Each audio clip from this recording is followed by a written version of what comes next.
Oh, sorry y'all, didn't realize I was on.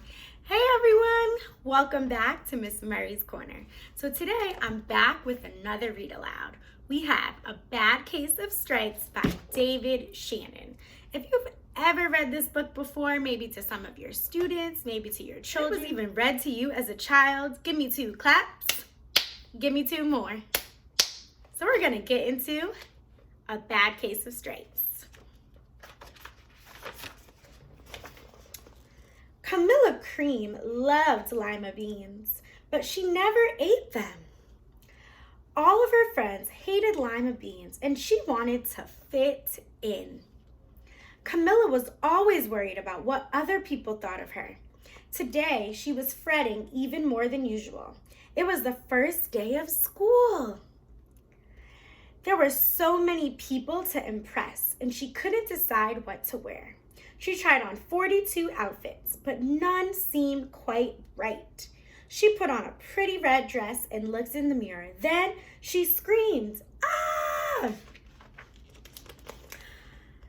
Her mother ran into the room and she screamed too. "Oh my heavens," she cried. "You're completely covered with stripes." This was certainly true. Camilla was striped from head to toe.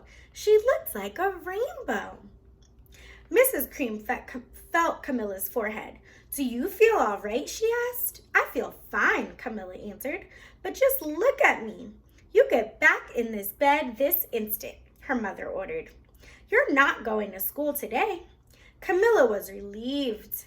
She didn't want to miss the first day of school, but she was afraid of what the other kids would say, and she had no idea what to wear with those crazy, crazy stripes.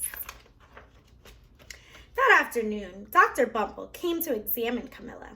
"Most extraordinary," he exclaimed. "I've never seen anything like it.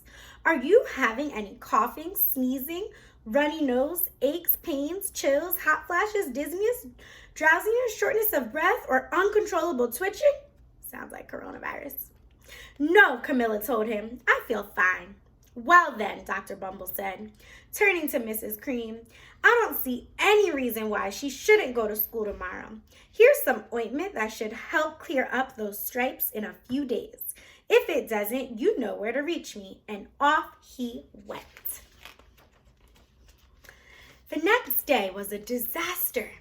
Everyone at school laughed at Camilla. They called her Camilla Crayon and Night of the Living Lollipop. She tried her best to act as if everything were normal, but when the class said the Pledge of Allegiance, her stripes turned red, white, and blue, and she broke out in stars. The other kids thought this was great. One yelled out, "Let's see some purple polka dots." Sure enough, Camilla turned all purple polka dotty. Camilla turned all purple polka dotty, and someone else shouted again, "Checkerboard!" And a pattern of squares covered her skin. Soon everybody was calling out different shapes and colors, and poor Camilla was changing faster than you can change channels on a TV.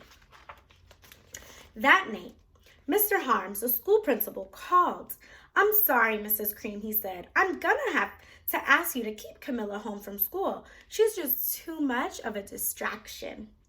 And I've been getting calls from other parents. They're afraid those stripes may be contagious." Camilla was so embarrassed. She couldn't believe that 2 days ago, everyone liked her. Now, nobody wanted to be in the same room as her. Her father tried to make her feel better. "Is there anything I can get you, sweetheart?" he asked. "No, thank you," sighed Camilla. What she really wanted was a nice plate of lima beans, but she had been laughed at enough for one day. Well, yes, I see." Dr. Bumble mumbled when Mr. Cream phoned the next day. "I think I'd better bring in the specialist. We'll be right over." About an hour later, Dr. Bumble arrived with 4 people in long white coats. He introduced them to the Creams. "This is Dr. Grope, Dr. Sponge, Dr. Cricket, and Dr. Young." Then the specialist went to work on Camilla. They squeezed and jabbed, tapped and tested. It was very, very uncomfortable. Well, it's not the mumps," concluded Dr. Grope. Or the measles, said Dr. Sponge. Definitely not chickenpox. Put in Dr. Cricket. Or sunburn, said Dr. Young. Try these, said the specialist. They each handed her a bottle filled with different colored pills. Take one of each before bed, said Dr. Groat. Then they filed out the front door, followed by Dr. Bumble. That night, Camilla took her medicine. It was awful. When she woke up the next morning, she did feel different. But when she got dressed, her clothes didn't fit right. She looked in the mirror, and there, staring back at her, was a giant, multicolored pill with her face on it.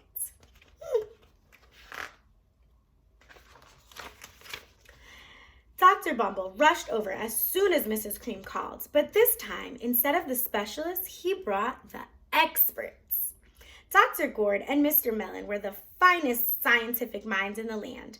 Once again, Camilla was poked and prodded, looked at and listened to. The experts wrote down lots of numbers. Then they huddled together and whispered. Dr. Gourd finally spoke. It must be a virus, he announced with authority. Suddenly, fuzzy little virus balls appeared all over Camilla. Or possibly some form of bacteria. Out popped squiggly little bacteria tails. Or it could be a fungus, said Dr. Gourd. Instantly, Camilla was covered with different colored fungus blotches. The experts looked at Camilla, then at each other. We need to go over these numbers again back at the lab.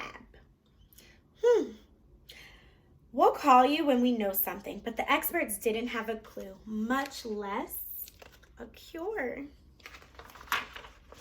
By now, the TV news had found out about Camilla. Reporters from every channel were outside her house telling the story of the bizarre case of the incredible changing kit. Soon, a huge crowd was camped out on her front lawn. Look at her face. The Creams were swamped with all kinds of remedies, from psychologists, allergists, herbalists, nutritionists, physics, an old medicine man, a guru, and even a veterinarian. Each so-called cure only added to poor Camilla's strange appearance until it was hard to even recognize her. She sprouted roots and berries and crystals and feathers and a long furry tail, but nothing worked. One day, a woman who called herself an environmental therapist claimed she could cure Camilla. Close your eyes, she said. Breathe deeply and become one with your room. I wish you hadn't said that, Camilla groaned. Slowly, she started to melt into the walls of her room. Her bed became her mouth, her nose was a dresser, and 2 paintings were her eyes. The therapist screamed and ran from the house. What are we going to do? Cried Mrs. Cream. It's just getting worse and worse. She began to sob. Poor Camilla. At that moment, Mr. Cream heard a quiet little knock at the front door. And there stood an old woman who was just as plump and sweet as a strawberry. Excuse me, she said brightly, but I think I can help. She went into Camilla's room and looked around. My goodness, she said with a shake of her head. What we have here is a bad case of stripes. One of the worst I've ever seen. She pulled a container of small green beans from her bag. I wonder what it is. Here, she said. These must do the trick. Are those magic beans? Said Mrs. Cream. Oh, my, no, replied the kind old woman.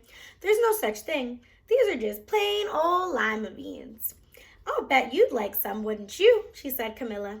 Camilla wanted a big heaping plateful of lima beans, more than just about anything, but she was still afraid to admit it. Yuck, she said. No one likes lima beans, especially me. Oh dear, the old woman said sadly. I guess I was wrong about you. She put the beans back in her bag and started toward the door. Camilla watched the old woman walk away. Those beans would taste so good, and being laughed at for eating them was nothing compared to what she'd been going through. She finally couldn't stand it. Wait, she cried. The truth is, I really love lima beans. I thought so, the old woman said with a smile. She took a handful of beans and popped them into Camilla's mouth. Mmm, said Camilla. Suddenly, the branches, feathers, and squiggly tails began to disappear. Then the whole room swirled around. When it stopped, there stood Camilla, and everything was back to normal. I'm cured, she shouted. Yes, said the old woman. I knew the real you was in there somewhere. She patted Camilla on the head. Then she went outside and vanished into the crowd. Afterward, Camilla wasn't quite the same. Some of the kids at school said she was weird, but she didn't care a bit. She ate all the lima beans she wanted, and she never had even a touch of stripes again. When this story's over, we say 3, 2, 1, our story is done.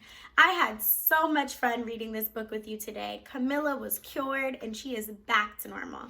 If you like this book and you liked hearing Miss Murray read it, hit that like, subscribe, and comment below.